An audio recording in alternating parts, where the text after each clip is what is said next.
Hello student, welcome to another video. आज हम करेंगे इम्पोर्टेंट क्वेश्चन। जीओआईटी के लिए काफ़ी इंपॉर्टेंट क्वेश्चन है। कंप्यूटर की मेमोरी वेस्ट क्वेश्चन करेंगे हम कुछ। तो क्वेश्चन नंबर फर्स्ट से स्टार्ट करते हैं। स्टोरेज विच स्टोर्स और retains data after power off is called. मतलब जब भी पावर ऑफ होगी लेकिन डाटा स्टोर रहता है तो उसको क्या बोला जाता है? उसको बोला जाता है नॉन वोलेटाइल। सेकंड ऑप्शन, अगर पावर ऑफ होगी तो डाटा तब भी स्टोर रहेगा। और वोलेटाइल कौन होता है? रैम। जैसे ही पावर ऑफ करेंगे तो वो वोलेटाइल हो जाती है। मैग्नेटिक टेप जो होती है उसमें जो डाटा स्टोर होता है वो सीक्वेंशियल आता है।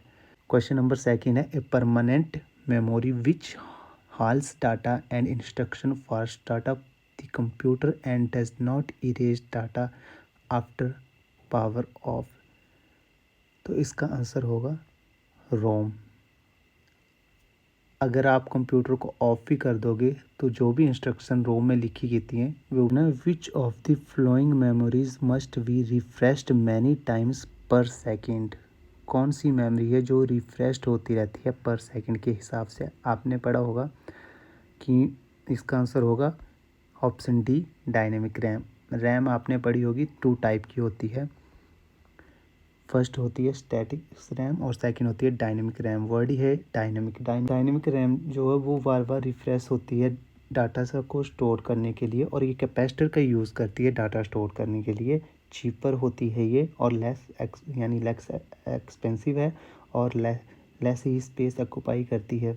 और दूसरी होती है स्टैटिक रैम जो फास्ट होती है और ना ही रिफ्रेश होती है वो, और लेकिन वो एक्सपेंसिव ज़्यादा होती है।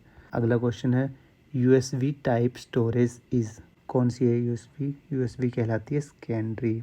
आपने पढ़ा होगा स्टोरेज 2 टाइप की होती है, प्राइमरी और सेकेंडरी। प्राइमरी होती है मेन मेमोरी और सेकेंडरी मेमोरी जो भी आप एक्सटर्नल जो परमानेंट मेमोरी यूज़ करते हैं।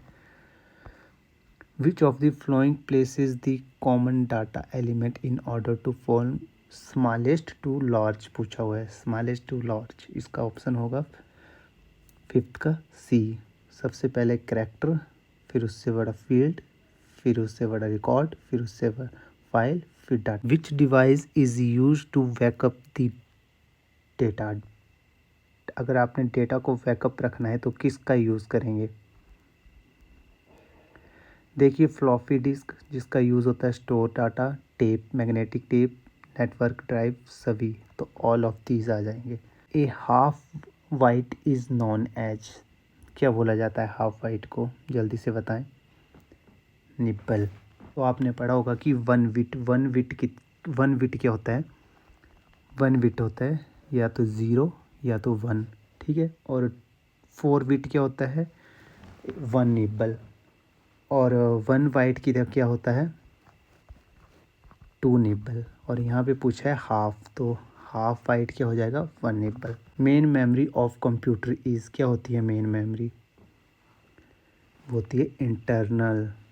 एक्सटर्नल होगी secondary. The contents of memory into blocks of same size is called. क्या बोला जाता है उनको? पीरोम। आप इनकी फुल फॉर्म तो जानते होंगे। Read only memory, erasable programmable read only memory, electrical erasable programmable read only memory.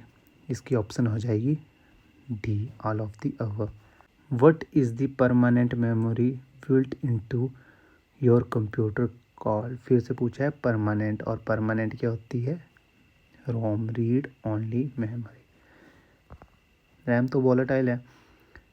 With a C D you can. C D के साथ क्या करते हैं? ओनली सी डी पूछा है। सी डी के साथ क्या करते हो? आप रीड करते हो। अगर यहाँ पे सी डी साथ में आर पूछा होता तो रीड, अगर आर डब्ल्यू होता तो रीड भी और राइट दोनों हो जाता।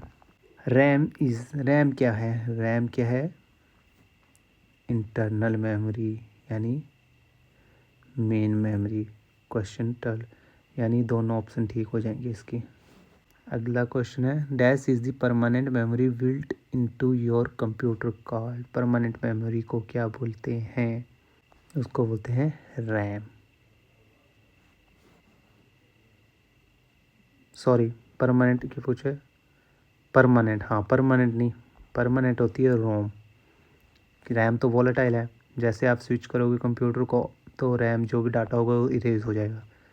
अगला क्वेश्चन है magnetic tape is not practical for application where data must be quickly recalled because tape is, जहाँ पे डाटा क्विकली चाहिए वहाँ पे मैग्नेटिक टेप का यूज़ नहीं होता क्योंकि यहाँ पे सीक्वेंशियल एक्सेस होता है। Next, what is the main advantage of magnetic core memory over semiconductor RAM memory? क्या एडवांटेज है मैग्नेटिक कोर मेमोरी की ओवर सेमीकंडक्टर रैम मेमोरी के ऊपर?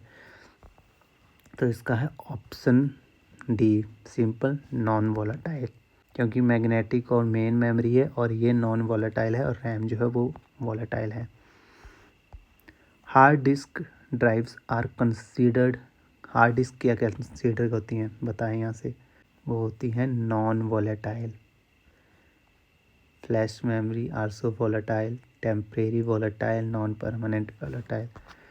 Permanent instruction that the computer use when it turn on and cannot be changed by other instruction are called। जब भी आप computer को on करते हो तो उसके जो प्रोसेसिंग होती है तो वो इंस्ट्रक्शन देते हो आप कुछ, तो इंस्ट्रक्शन किस में परमानेंटली स्टोर होती हैं? बोलती है रीड ओनली मेमोरी में।